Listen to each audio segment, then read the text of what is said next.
crazy. Yeah, the Brady Bunch rocks and shit. Alright. Hello, I'm Jordan and you're not. And it's been 3 months since my last review. Without looking, what was the last thing I reviewed?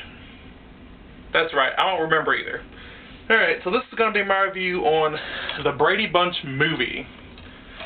Now, back when I was a kid, when I was in 3rd grade or so, I used to watch the Brady Bunch, the series, on TV. I loved it. Like, some of my favorite seasons were probably definitely between seasons 2 and 3. Then I saw the movie, and I've come to appreciate the movie a lot more now than I have back then.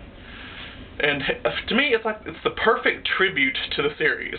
They spoof it too. They're pretty much making fun of it, but it's respectful too. Also, they even got the original Brady kids to cameo in it, which is awesome. And recently, we lost Ann B. Davis, who played Alice in the original series. So, for those of you we're all, who loved her, we were all mourning her death, maybe this review could be like a little tribute to her as well, and just let us remember that Alice was a great character on the series. And she even has a cameo in the movie as well. She plays Schultze, a truck driver. Alright, let's talk about the movie. I'm a little out of breath, as you can tell from all my rocking. And yes, I have lost weight. Thanks for noticing. Suck on that, rotting cesspool.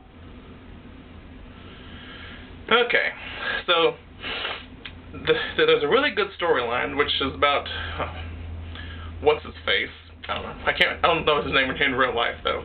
In the movie, his name is Mr. Dittmeyer, and he works for Mr. Feldman, who's trying to turn he's trying to make a residential mini mall, like the whole neighborhood block. He's going to destroy it all, but the Bradys will not move. Everyone else is going to move, but the Bradys won't do it. And for some reason, they get something in the mail, like a tax evasion, that they say they owe $20,000 on their taxes, or they're going to auction their house within the week. So we got Greg, Marcia, Peter, Jan, Bobby, and Cindy. And personally, Jan is probably my favorite character. I'm a Jan fan, and she's going through like some kind of crisis where she's really jealous of Marcia, the whole Marcia ordeal, and my hair looks weird, doesn't it?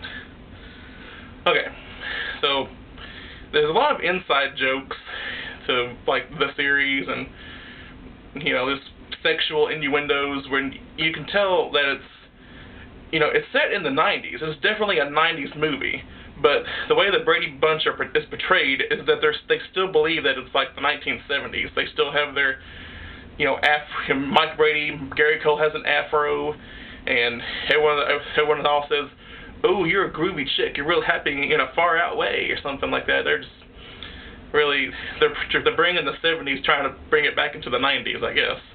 So that's like me. I'm still a 90s kid at heart. I still think it's the 90s. I'm gonna go play some Super Nintendo later because I'm cool like that.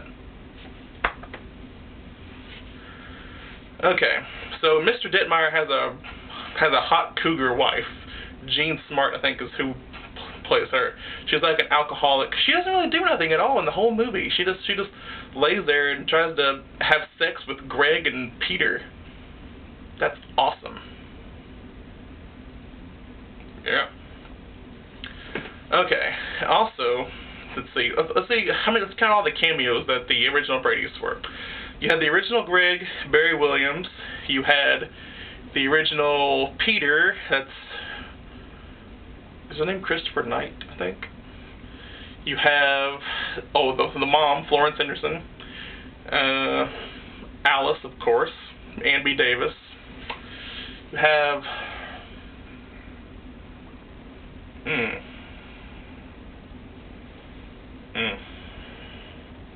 Was that it? I think that was it. If I'm missing anyone right now, I'm sorry. I can't really think right now. So much pressure.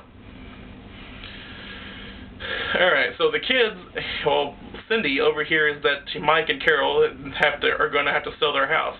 So they try to come up with ways to make it money. So Bobby he sees that there's missing school supplies in school, and Jan sees that there's a $20,000 reward for the Search for the Stars contest at school when she tells them her idea later, but then Marcia steals credit for it like she always does.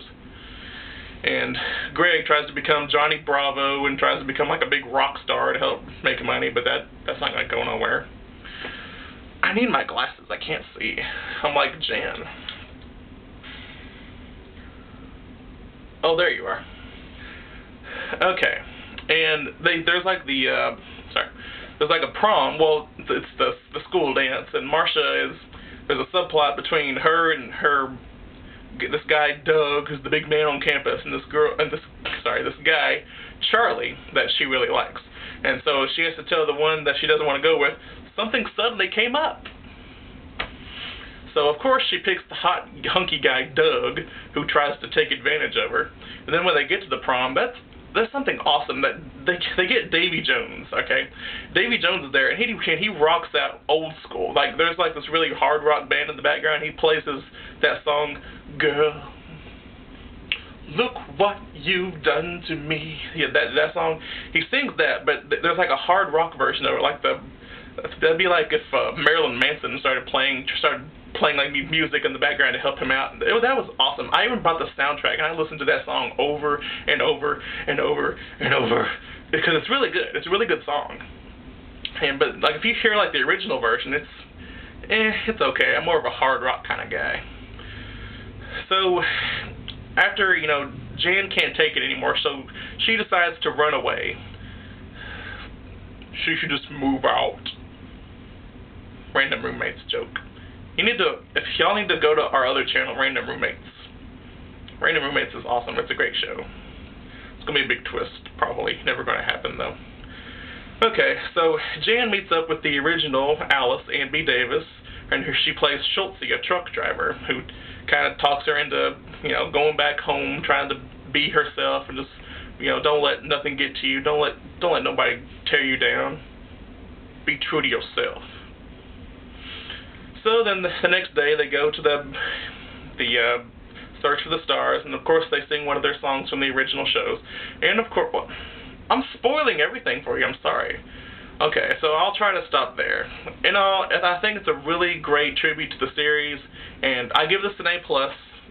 A+ to the Brady Bunch movie. I love it. There's a sequel, too, a very Brady sequel, which is almost just as good. Maybe eons down the road I might review it. And then they made a TV sequel, The Brady Bunch in the White House. Ugh. Maybe I'll get to that later.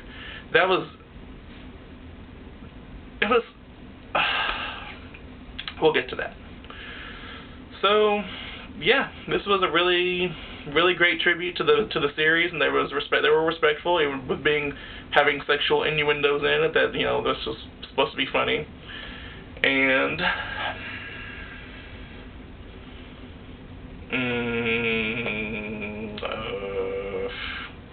oh yeah, they even recreate the original show, like how they play the song.